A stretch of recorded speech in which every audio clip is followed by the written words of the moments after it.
So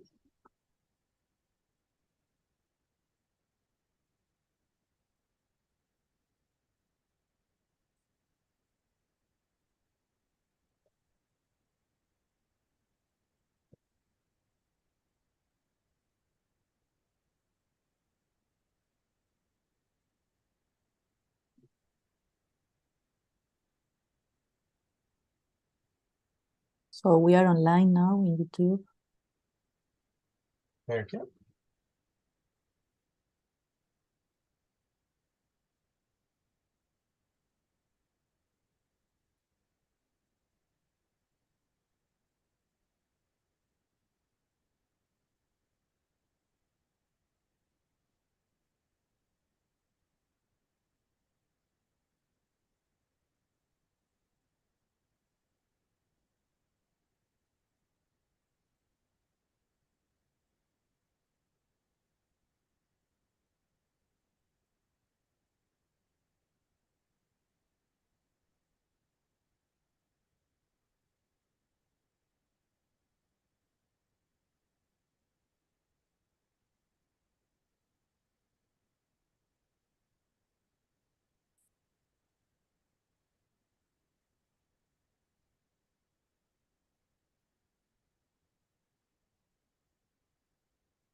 Let me see.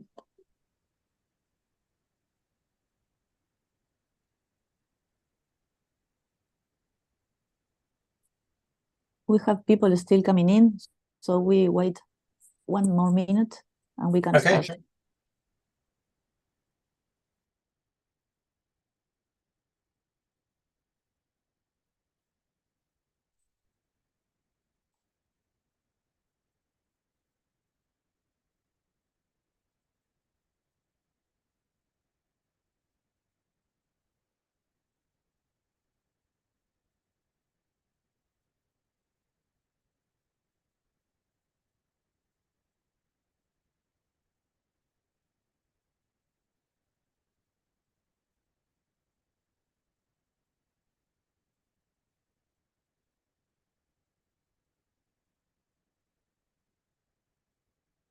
Okay, I think that we can start because we have already people in YouTube looking at. So let's start. Well, thank you, Christopher, for being here with us today. We're very glad to introduce Dr. Christopher Velas.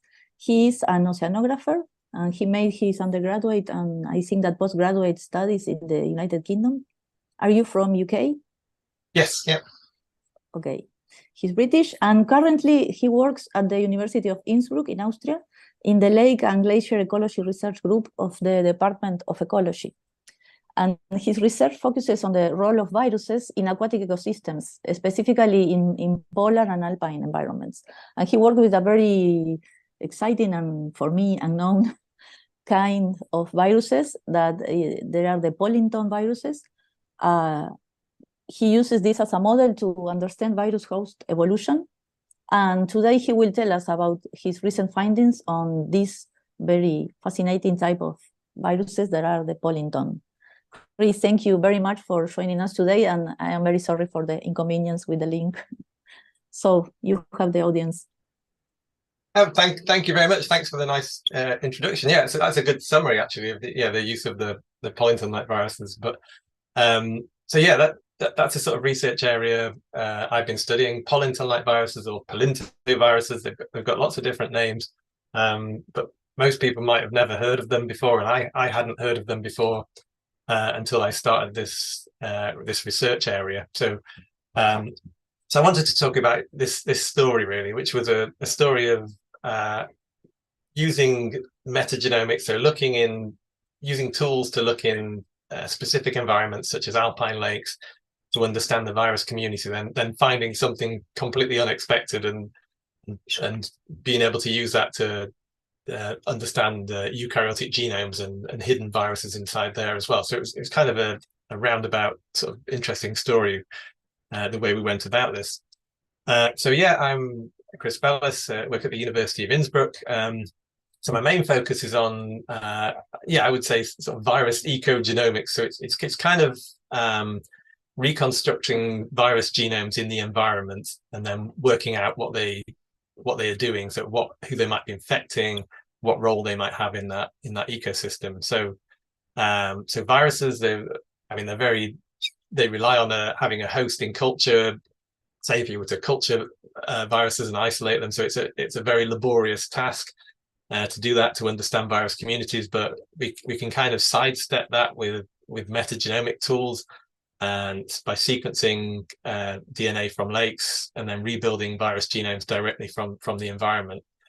So my research areas I started out in like glacial ecosystems. So like these, the top right picture, these sort of super glacial ecosystems, like looking at the Greenland ice sheet, looking at these viruses in extreme communities here, so like these lakes and ponds, or even infecting the algae on the ice here.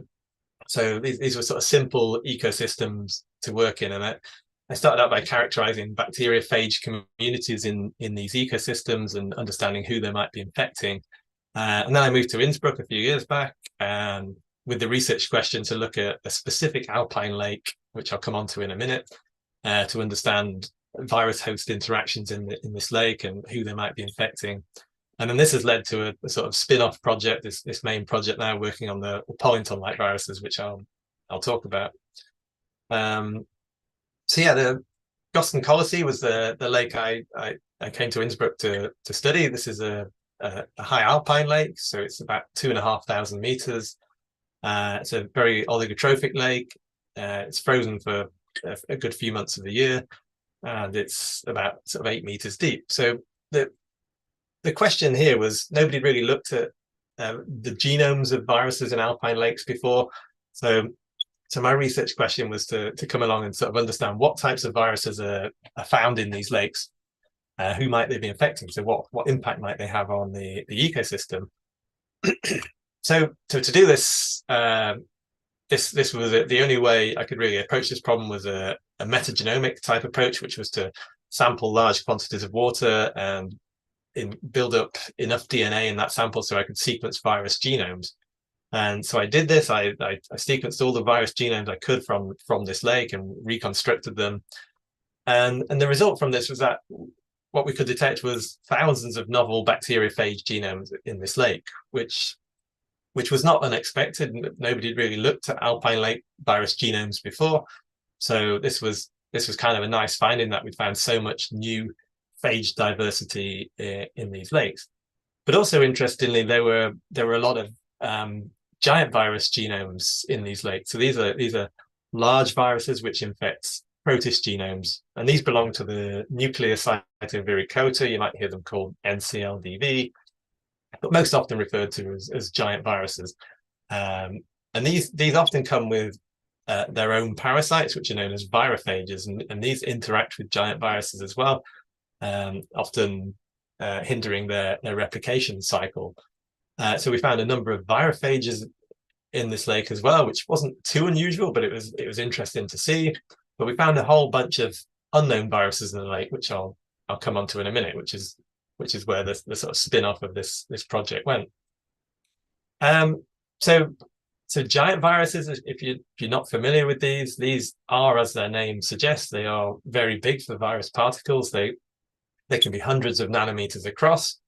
In this case, the mimivirus here, and the genomes are also huge. So the genomes can be several, 100 kilobases in length, sometimes megabases in length.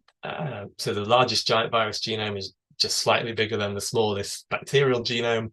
So there's really interesting genomic content of these viruses as well. So giant viruses in aquatic ecosystems, they would mainly infect the unicellular eukaryotes of say the lake.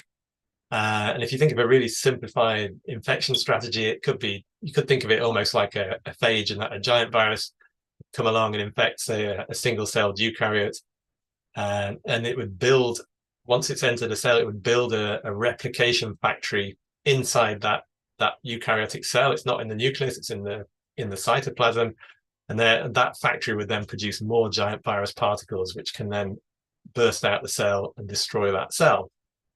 But these giant viruses, as I mentioned, they have their own parasites called virophages. Here you can see here the mimivirus has the Sputnik virophage here. So this is a really small virus which co-occurs with it. So it's about 50 nanometers here, and you can see it's stuck to the tail fibers of this mimivirus here. And these virophages can enter the cell at the same time as the giant virus. Sometimes they can enter inside the genome of the giant virus. Sometimes they can enter on their own. They can enter the cell on their own beforehand, before the giant virus arrives. But when a virophage comes along, what happens is this virophage takes over this virus replication factory of the giant virus and uses it to build more virophages. And this reduces the counts of giant virus. And in some cases, this actually has a protective effect on the host population. So say this is a host algae or something, and this can actually reduce the mortality by giant viruses, or even completely stop it. But the most interesting, in my opinion, sort of virophage is the marvirus virophage. And this is a virophage which actually enter the eukaryotic cell, in this case a marine flagellate, Cafeteria rhoambogensis, and there it integrates into the genome of the marine flagellate, and there it sits throughout a number of replication cycles until a giant virus comes along, in this case CRO-V, and when the respective giant virus comes along, this causes expression of the MAR virus, which then uses the giant virus factory to build more MAR viruses. Now, these go on to infect the other cafeteria cells in the population, and they actually completely reduce and eliminate the CRO-V from the population. So they actually almost function as like an immune system for this cafeteria strain against this one particular virus. And in some ways, people have sort of suggested, well, this is a little bit similar to a CRISPR system in a way, but in this case, it's just one virophage is active against one type of giant virus, but it's still a really interesting system. So back to the alpine lake. So what we found here was that there were these highly abundant virophage-like entities in the lake. So that we rebuilt these virus genomes and we annotated the genes in the genome, and we could find they look like virophages. These virus genomes, they were very small, about sort of 17, 18 kilobase pairs, but we couldn't detect any virophage taxonomy genes like capsid genes or something that could actually determine what type of viruses what these were. So we used really sensitive tools to look at the homology of these genes, and we actually were able to detect different virus capsid genes in these virus genomes in Goss and Colossi, and eventually we were able to identify these unusual viruses as Polinton-like viruses. And these are a relatively new type of virus. It's only been proposed a few years back by looking in metagenomes. But what we found in Goss and Colossi was that they were abundant in the lake water, in the virus size fraction. So as free virus particles, these Polinton-like viruses seem to be doing quite well and quite abundant. We found about 80 new genomes in the lake, and they made up about 5% of the entire virome. So all the metagenomic reads in the virus size fraction, about 5% hit to Polinton-like viruses, which doesn't sound a lot, but when you consider that most of the viruses in that ecosystem will be infecting bacteria, there'll be bacteriophages. So this is actually quite a big chunk of virus DNA is eukaryotic viruses in this lake. But the really interesting thing we found was that when we started looking further afield, so we looked in we used these sequences we found in Goss and Colossi to interrogate databases of metagenomic databases around the world, and we actually found that they're not specific to alpine lakes at all. It's just They're found in rivers and lakes, and indeed the oceans everywhere, really. It's just that nobody really noticed them before because they were so difficult to annotate. So it was only through looking deeply into this alpine lakes, we were looking for some other viruses in there, that we were really looking deeply into the sequences, that we discovered these new Polinton-like viruses, and these turned out to be everywhere.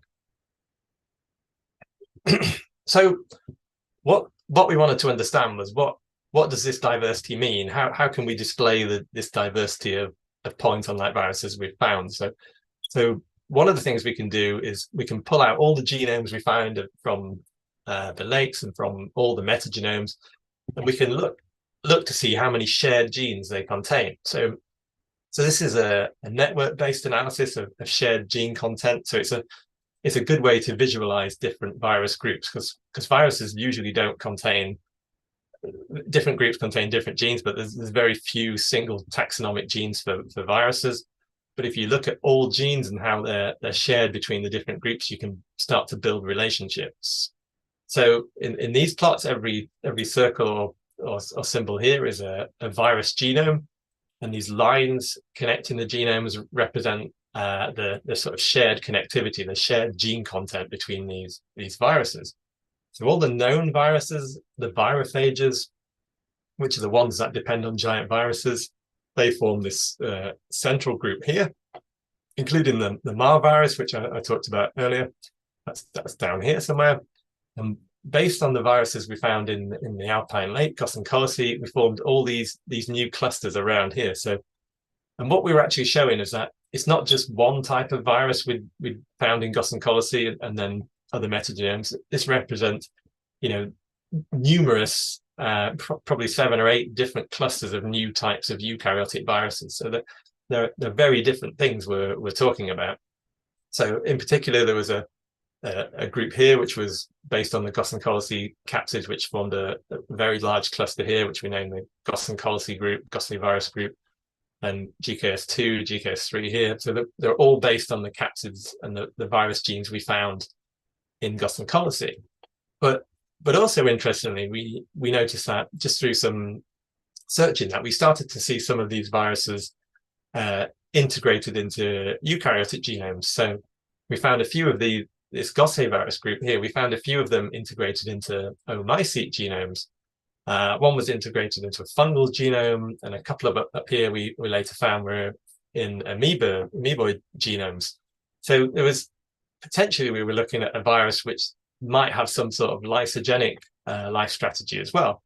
But apart from that, we didn't really know too much about what these viruses were doing, what they represented. We could just show that we could just show they were very different groups. So we seem to be tapping into some new diversity.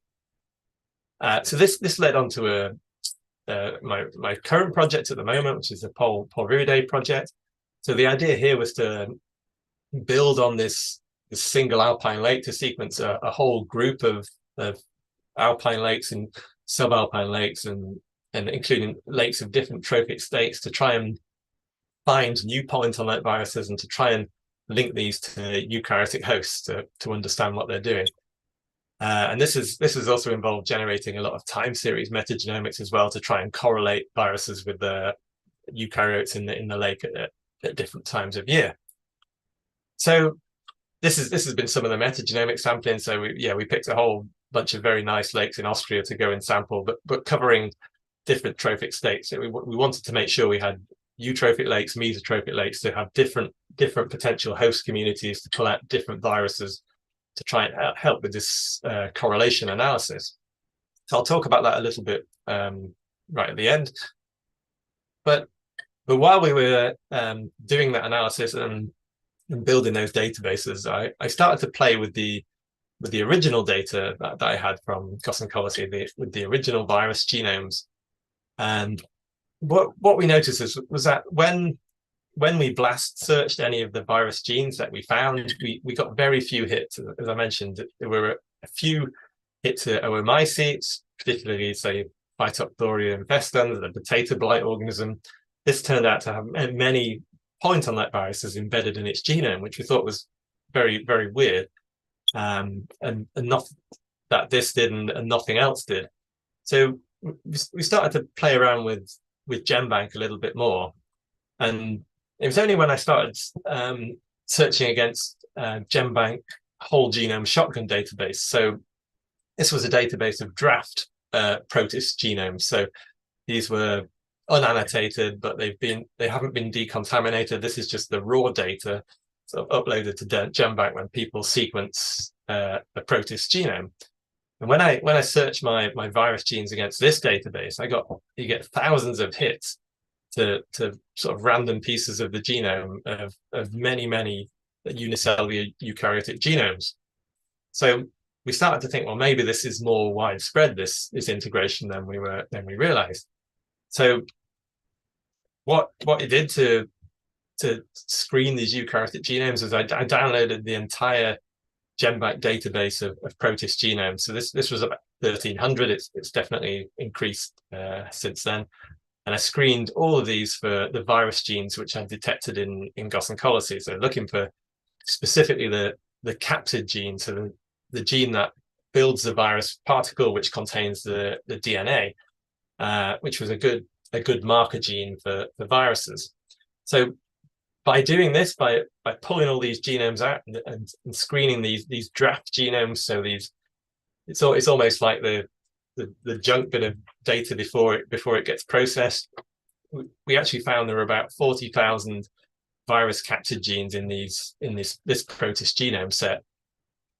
Many of these capsids were really diverse, so it was very difficult to tell what they were by looking at their amino acid sequences. But if we modeled the protein structure, say in this protist here, Trichomonas, if we modeled this potential capsid gene and then compared the structure to other known virus capsid genes, we could actually see that this was the same structure. So we were able to really detect really remote identities of these virus capsid genes. And they turned out they seem to be in about a third of all genomes we analyzed seem to have these polyton-like viruses integrated into them. And this could be anything from 1 to 1,000 different virus integrations into a single protist genome. So this figure was my collaborator Thomas, who is really good at visualization of it. So I really like the way he displayed this. But in this display we have the eukaryotic groups around the outside here in the genomes, and then on the inside here we have the different types of polyton-like virus based on the groups we'd previously defined in the middle. And the size of this circle here represents the number of detections we found in each genome. So ranging from 1 to these larger circles here represent over 1,000 capsid detections here. So for instance, here, this MMN group here, we could see there's thousands of capsids detected in Trichomonas genomes, dinoflagellates. Down here, again, these are organisms that have potentially thousands of viruses integrated into each genome. This GOSSE virus group here, the one I talked about, was in oomycete genomes. Again, we can see each oomycete genome has tens to hundreds of viruses integrated into its genome, which each belong to this major group of viruses here. So what we found is that there was a huge diversity of these polyton-like viruses integrated across most major protist lineages. So obviously the next question I needed to know the answer to was I was looking at these virus capsid genes initially, so just using this to detect an integration, but did this actually represent a full virus in the genome? So what we did is we used an automated approach to sort of annotate these eukaryotic genomes. So where we detected these virus capsid genes, which is this sort of teal color here, we annotated the regions around the genome to look for other virusy genes, again based on the data from the Alpine Lake. And indeed, in most cases where we found this capsid gene, we could annotate the rest of the polyton-like virus genome around it, and these terminal inverted repeats around the side, which usually show an integrated element. So we were able to show that in most of these eukaryotic groups, when we've made this capsid detection, we're detecting a fully integrated virus in the protist genome.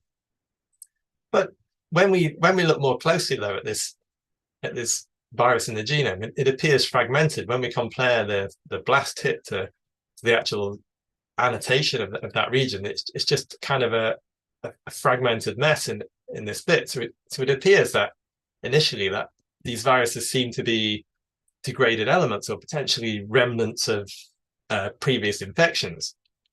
So what we did to check this is we did some nanopore sequencing on some of these organisms where we detected a whole range of virophages and polytomic viruses. So in this case, it was a few chrysophyte genomes. And when we did nanopore sequencing on some of these organisms, we were able to detect the virus insertions really well. So here you can see these are nanopore assemblies from, say, Dinobrion. Here, this is chrysophyte. This is the eukaryotic genome here. And these regions where the GC content drops represent the virus insertions. You can see there's one here and there's another one further down. But crucially, when we annotate these regions, we can actually annotate a full, clean virus genome out of these regions when previously it was just this fragmented mess.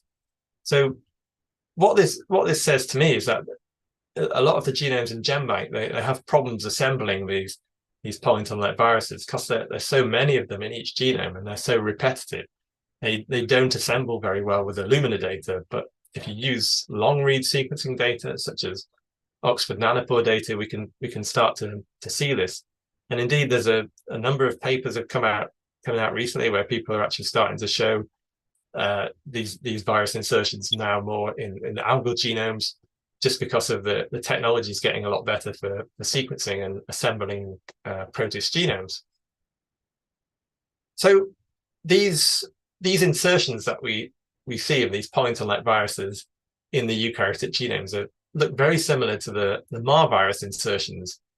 So back to the MAR virus virophage, a paper a couple of years back with my collaborator Thomas, they were able to show that this MAR virus, which acts as an immune system against a giant virus, is actually integrated throughout the genome of its protist host, Cafeteria. So here you can see the contigs from the eukaryotic genome, and these squares represent different MAR viruses integrated throughout the genome. So potentially, the working hypothesis that they had was that these MAR viruses are active against different giant virus strains. So this is an active area of research for this group. But it's interesting that these polytomic viruses that we're finding seem to show very similar patterns, that they're just integrated throughout these genomes of most protists. So one of the big questions was why are we missing all these viruses in our data? Why has nobody noticed them before? Where are they going? And I think most of the time these virus insertions are being removed as contamination from genome assemblies. So people are sequencing genomes and they run decontamination steps to get rid of any potential bacterial viral sequences. And often this means the viral insertions get removed.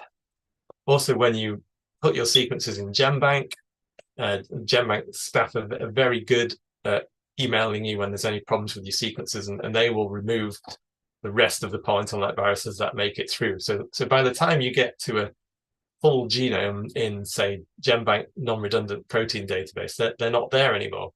You can see the contigs here, and then you can check the accession numbers, and they just don't get through to the end. They just remove them as decontamination. So there's a whole bunch of polytomic viruses which go missing, but also they're just really difficult to assemble with short read Illumina data. So that if you sequence a protist genome with short read data, then most of the polytomic viruses will not assemble, or will just assemble separately. So they go missing. So there's just a whole host of factors which have sort of worked against them being seen. But now they are with new technology, nanopore and packed bioreads, people are starting to see these genomes a lot more. So another major question I wanted to answer was, well, if in some organisms we see thousands of virus integrations, so are these like transposons? Are these cut and paste mechanisms where you just had the same entity repeated 3,000 times in a genome, or are they all different? So I looked at one particular organism, this Polinella micropora, this photosynthetic amoeboid, and this, we'd identified this to have thousands of virus integrations in a single genome. So we pulled out all the virus capture genes in this to work out were they all the same, or were they all different? And indeed, if we build this sort of very, very crude tree of this and plot them all up, what we found is that there was very little repetition of these capture genes. Indeed, most capture genes appeared to be different, and the diversity was huge. They formed about sort of 3 or 4 major groups of viruses from this entity. So it's a huge diversity of one single gene in a genome. So this is it's a real nightmare for this assemblers to go through and be able to assemble these elements. So what this seemed to suggest is that these elements could be independently integrating into the genome. They didn't seem to be copy-paste elements within Polinella. So this got me thinking, well, if you have so many integrations in a genome, if we go out and sequence protist DNA from the environment, we should find hundreds of viruses just by looking in the protist genomes. So I started looking at nanopore metagenomics. So I decided to just sequence just the protist size fraction. So if we sequence only the protist DNA from 3 to 40 micrometers, this should be full of virus capture genes based on what we'd seen in GenBank. And indeed, it was. So we went back to Gaussian quality, generated some nanopore reads from this data, which you can see down here. And throughout these reads, we could detect virus genes throughout many of these nanopore reads. So in about 3 gigabase pairs of data, we detected thousands of Polinton-like virus captured genes, which works out about 3 virus integrations per megabase pair of eukaryotic DNA. So if a very rough calculation, that's sort of taken into account the lengths of these entities. I mean, that could be anything up to 5% of eukaryotic DNA in the lake could be viral in origin. And that's not too dissimilar to what we see in like the P. micropora genome and dinoflagellates here. We reckon about 2% of the genome could be these Polinton-like viruses. We have, and there's examples of other genomes, such as the Trichomonas genome, which I talked about earlier, and that had already been known to be about 30% Polinton-like virus or Polinton in its genome previously. So potentially these entities seem to be making up a really big quantity of eukaryotic DNA. So actually, I meant to show this figure a little bit earlier, but let's see. So if we wanted to, one of the things I wanted to understand was, how does this diversity from all these integrated viruses look? So pulling out all these viruses from all the protist genomes and looking at these virus capture genes, I wanted to understand, what does this diversity look like? So again, I performed a network analysis, because the diversity is just so great in these organisms, you can't align these and do any sort of taxonomy that way, but any phylogenetic trees. But if you do a network-based analysis and look at how similar these genes are between each group, you can start to see similar patterns emerging again. So these are all pulled out of protist genomes, and the colors here represent the types of organisms they came from. So this GOSSE virus group we talked about earlier, these came out of oomycetes and also chrysophytes here. So they were coming out of these genomes. This main cluster here, it had, these viruses were pulled out of dinoflagellates, chrysophytes, streptophytes, chlorophytes, and the virophages, which are known to depend on giant viruses for their replication, they were pulled out of chrysophytes and dinoflagellates and a whole bunch of organisms as well. So again, what we showed from this network analysis is that these seem to represent different groups of viruses integrated into excuse me, protist genomes. So we're not just talking about one type of virus, Polinton-like virus, we're talking about a whole bunch of eukaryotic viruses integrated into these genomes. But interestingly, there seems to be evidence for horizontal transfer between these groups. So, for instance, Polinella micropora, which we talked about earlier, seems to be mostly in this color here, but it has many viruses in this PAM1 group here, but also these were found in this group here and down here as well, and several other locations. So there seems to be evidence that they're not just specific to one type of organism, but in some point in evolutionary time, these viruses have been able to move between different groups. And this diversity is really huge. So if we just go back up to where we were. So going back to the nanopore data, one of the fun things about this data set is with the nanopore long reads, you can pull out 18S genes straight from this nanopore data and look at the taxonomy of the protists that you're looking at. So in this case, it's Gossyncolidae. So the lake was dominated by dinoflagellates and ochrophytes, which were actually chrysophytes in the lake, made up the majority, but also some cryptophytes and a few chlorophytes from Gossyncolidae. But if we looked at the Polinton viruses, which we could also see integrated into these genome fragments, these fell into these different groups. So, a good chunk, maybe 40%, fell into this dinoflagellate group here, which I'd only previously detected in dinoflagellate genomes. Another big chunk here fell into this GKS1 group here. They seem to be coming from this group, and there were a whole bunch of virophages. So potentially what we're seeing is that the types of organisms they're coming from, as we'd only detected these in oomycetes or chrysophytes, it was good evidence that these were coming from the chrysophytes in the lake. These are coming from the dinoflagellates. So in a kind of neat way, just by looking at the viruses in this nanopore, just by looking at these integrated viruses in nanopore reads from protists, I can sort of tell what protists are in the lake just from the virus integrations.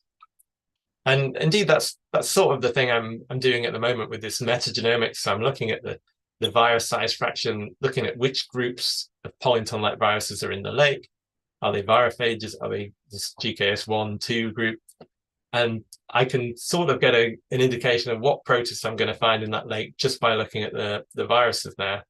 And indeed, this is the idea of this part of the study, is now to correlate up some of these virus genomes with the 18S here to try and build new virus host relationships. So where we haven't got any genomic data in GenBank, we want to try and build up new relationships and understand who they are infecting in these lakes. So to summarize that, this is all started by looking in a single alpine lake. So it's just the fact that we were curious about what was in this lake, and we wanted to understand what was going on there, that we discovered this new group of viruses. And then this led to the discovery that these protist genomes were full of these viruses. And it seems to be that we have this case where bacteria have long been known to have prophages, and they seem to be in most bacterial genomes and make up a good chunk of the genome. And now protists seem to have Polinton-like viruses and virophages to a similar degree. But it's just that we haven't noticed them before. So yeah, each protist genome potentially has tens to thousands of these viruses within it. And what does this represent? Well, the first idea I had, which I've already talked about, was they could represent degraded virus elements, sort of evidence of previous viral infections. But it seems to be when you look more deeply and you reannotate and resequence, this degradation seems to go away, and they seem to be complete viral genomes. So some of them might be degraded, but I'd say a good chunk seem to represent complete virus genomes in protists. So they could be lysogenic viruses. So they could be integrated into the genome, ready to, when the conditions change, to begin a replication cycle and come out and lyse that cell, which would be unusual, but potentially this could represent some type of protist lysogenic virus. Or thirdly, and obviously one of my favorite hypotheses is that they could offer some sort of virophage-like resistance. Potentially, they could offer some sort of marvirus-like resistance, where you have tens to hundreds of these different elements in a genome, and they are able to respond to different infections by different giant viruses.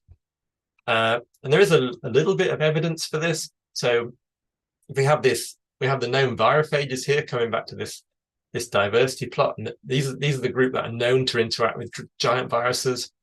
There was a study came out this year as well, which showed that one of these Polinton-like viruses in this group here, called the PGVV, this is known to be associated with Phaeocystis globosa, a marine algae, and this has recently been shown to actually depend on a giant virus for its replication. So this Polinton-like virus in this group is dependent on giant virus infection for its replication as well. So potentially, and this is very different to a virophage, it has very few genes shared with known virophages. So potentially more of these Polinton-like virus groups could offer some sort of virophage-like infections. And also just recently, just in the last couple of weeks, there was a paper came out in bioRxiv. So animal genomes are full of very similar entities as well, which were known about previously. They called them polintons, and these have always been described as transposons, but more recently people have identified virus genes within these and started to talk about, well, maybe these are viruses too. And there was a recent study came out looking at some, I think it was butterfly genomes, butterflies and moths. They had these polintons in them, and these seem to be expressed and form virus particles when they're infected by pox viruses. So potentially there's other antiviral activity in some of these other polintons as well. So there's really a whole load of work to be done in this area, because there's just so much diversity to uncover in these virus genomes.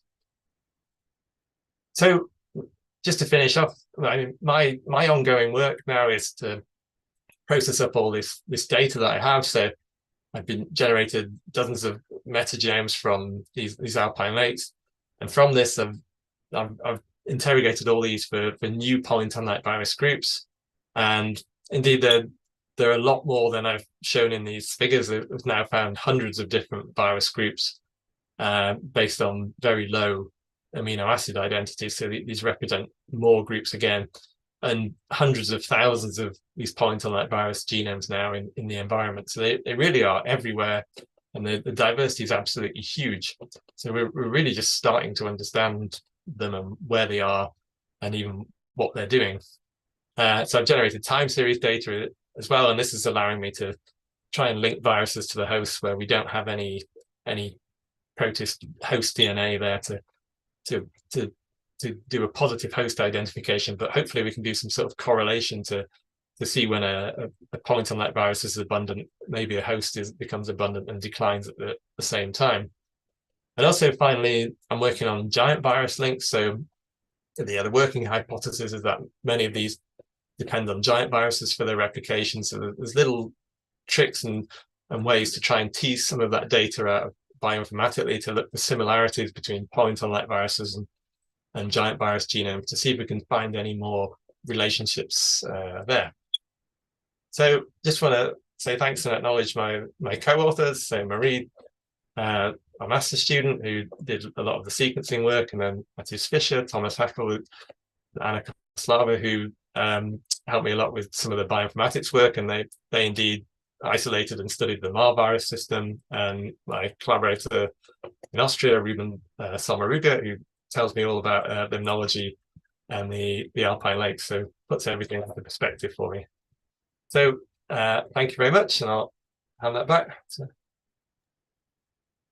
Well, thank you very much, Chris, for this nice, beautiful talk. It's really amazing. I didn't know about all of this amount of viruses and diversity, so we were losing these sequences, probably. Yes, it seems to be that because they're not annotated as anything in the database. It just comes out as hypothetical protein that they tend to get lost or decontaminated. So is alguna pregunta? Anybody wants to make a question? Let's open the space for questions.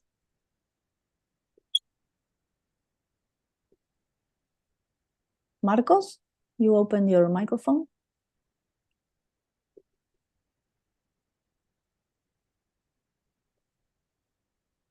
No. So I have questions, but if nobody wants to. So it is your hypothesis about these viruses as a kind of immune system against other viruses, no? You say that maybe these viruses that are inside the genome of the eukaryotic host are a kind of defense against other viruses infection. Yeah, I think they could have some antivirus properties. So the MAR virus system seems to function very well in that it can completely eliminate a giant virus infection. But many of the other virophages, they seem to reduce the giant virus infection a little bit. Some are just parasites of giant virus, and they don't actually reduce the counts of giant virus, but they use it for their replication as well. So that in the known virophages, there's a bit of a range of what they do and how well they kind of help their eukaryotic host. So I suspect it would be the same thing. There would be a range of some might have really good antiviral properties. Some may just be parasites of the giant viruses. Some may not. Some could be genuine lytic viruses on their own. Just like it. We just don't know at the moment. Yeah, there's just not enough information. So there's sort of 2 Polinton-like viruses been isolated, and so yeah, one of them turned out to be a virophage-like system. Yeah. It's crazy. So Santiago here in the chat, he has a question. He said, "Great talk, Chris. Thank you. What about free virus particles? Is there any new data about free like the particles, the viral particles?" Yeah, so yeah, I'd say the 2 Polinton-like virus systems isolated have pictures of the free particles, so we can actually prove and show that this is definitely a virus particle in the system. I've been to a few talks recently about people who have these systems in culture, but they haven't actually published it yet. But they're showing that some of these Polinton-like viruses in the system, they are free virus particles. And so when I sequence my metagenomes in the lake, I do 2 fractions. So I do a microbial fraction, so 0.2 and above, and then I do a virus size fraction, so I do less than 0.2. And in this is where I screen for Polinton-like viruses, and everything in this fraction I consider as a free virus particle, because it's been treated with DNAs to remove any extracellular DNA. And I screen it for 18S genes to see if there's any sort of protist DNA in there. And always the sort of Polinton, the actual viruses that I can assemble seem to be more abundant in the virus size fraction, this size fraction without any protist DNA. So I consider that to be that fraction to be the free virus particles and the free Polinton-like viruses. And so yeah, there are hundreds in that fraction in most lakes. I have another question that amazed me, the similarity between the 18S that you got from the lake for the eukaryotic community, that it resembles very much and the viruses is like the 18S, the viruses genomes look like the 18S taxonomy you got, no, in the pie charts. Yes. So how these viruses are related to the evolution of these taxa, and maybe they are related with the diversity, with the diversification early. I don't know. That is amazing. Yeah, because there does seem to be there seems to be evidence that some groups seem to be associated with some viruses, seem to be associated with some eukaryotic groups, and they seem to stay associated with them. And then there's other evidence that some have horizontally transferred, but yeah, they must have a relationship in this host genome. So I mean, potentially they could still replicate by transposition as well. So one of the ideas is maybe they're dual lifestyle elements, so they have the ability to be a virus, but they could also be a transposon and replicate within those genomes is one of the ideas too, so they can stay associated with particular protist genomes for long periods of time. But yeah, that was surprising because those counts aren't really corrected either. There's no 18S number corrections or anything in that. But it just seems to be that you can get a very rough approximation of what's in there by just looking at the types of integrated viruses there. Yeah, that was surprising. We have one question in the chat, and then Ruben. Marcos said, did you find any connection between transposons and the virus that may link them?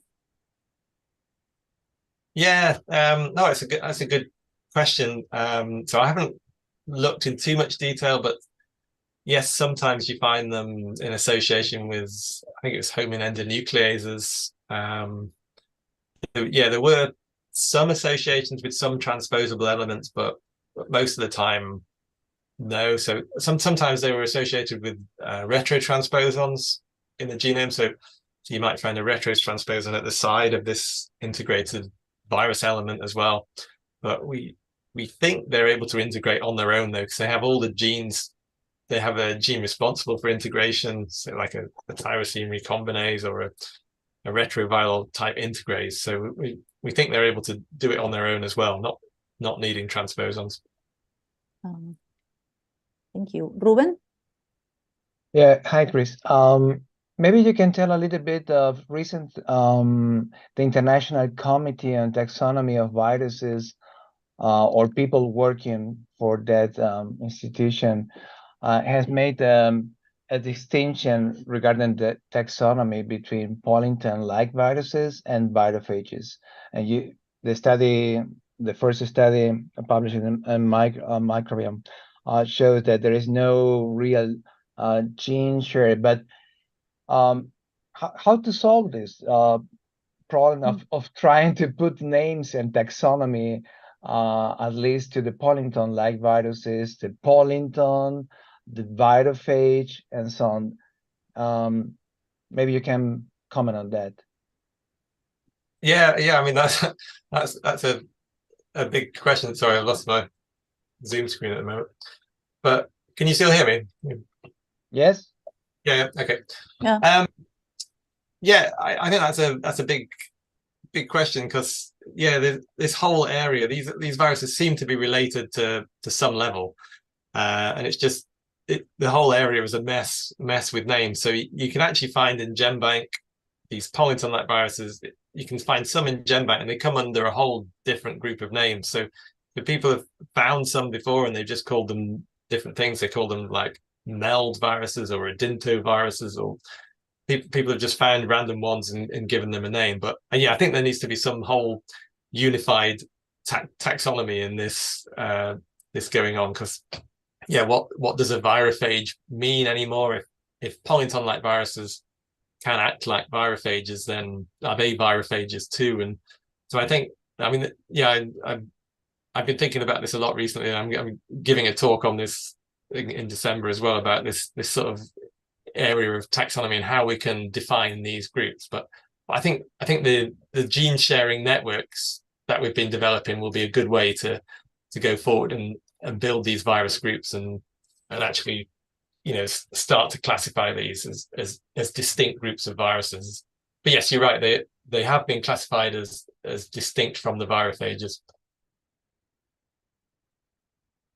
Does that answer your question? Yeah, thank you. Yeah, I think it's still a long go to make that clear. As you say, there are different names up there. In this recent study from this year from Simon Rooks, where Matthias was also co-author. They say there is a virophage sensu stricto when genomes are just related to the prototype of a Sputnik and Ma virus. Otherwise, you should not call them virophages. But virophages are, on the other hand, more of a way of interacting than a systematic or taxonomic. It's kind of a lifestyle as well. Right. Yeah, but the main point I'm trying to get across to people is that, when I say Polinton-like virus, that's kind of a holding name for for multiple virus groups. They're not just one group. They're dozens of virus groups under that name. Yeah, but you recently told me that there is one group that want to put all this together into Polintons. Yes, I think there's a move to try and start to classify this and call this whole area Polintoviruses, so including virophages, everything. This whole area of these small eukaryotic viruses. So, but yeah, I think that's in the pipeline from another group. But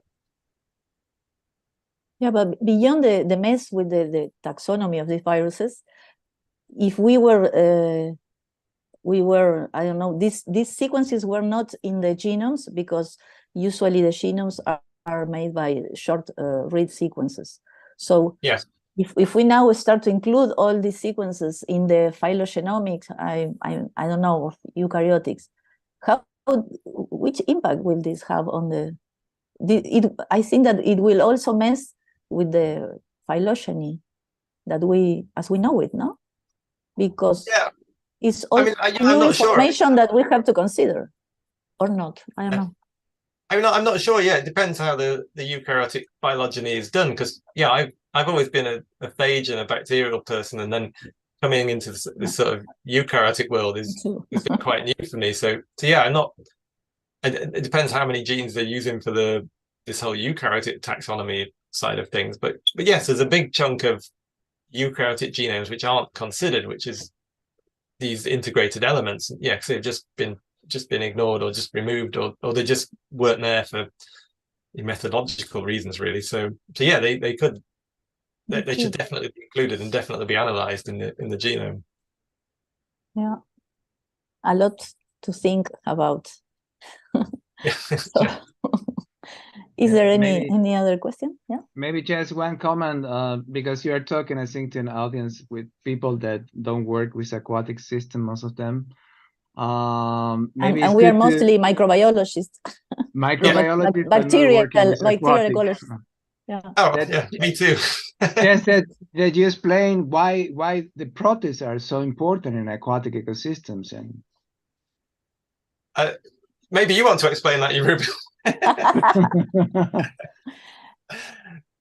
Yeah, I mean, yeah, they're very important in these ecosystems. So like they can be primary producers in the ecosystem. They can be grazers in the ecosystem. So so I've always worked on the phage bacterial side of things. But yeah, the next level up is the protist level as well. So in these ecosystems, and yeah, they are, these alpine lakes are generally quite microbially dominated as well. So yeah, the protists have a big impact on the lakes and then the marine ecosystems as well. So but yeah, I tend to think of them as in terms of Goss and Colossi, important primary producers, important grazers in the lake. They are very important. Ruben, is that the lake where I broke my hand? Yes. Oh, yes. But it's very nice now. Okay. I'll have to get that story. You. Yeah, I have to go back. Okay, thank you very much, Chris. I think that it was very, very new, everything, at least for me. Thank you for your. I hope that was okay for microbiology, because I'm more of a bacterial sort of person, and then just getting into this sort of mess of eukaryotic genomes and Amazing. Yeah. So we will be in touch, I think. Yeah, very nice. Thank you. Bueno, muchas gracias a todos y a todos por haber asistido a este seminario, y nos vemos dentro de 14 días, creo que es el último seminario. Thank you. Chao.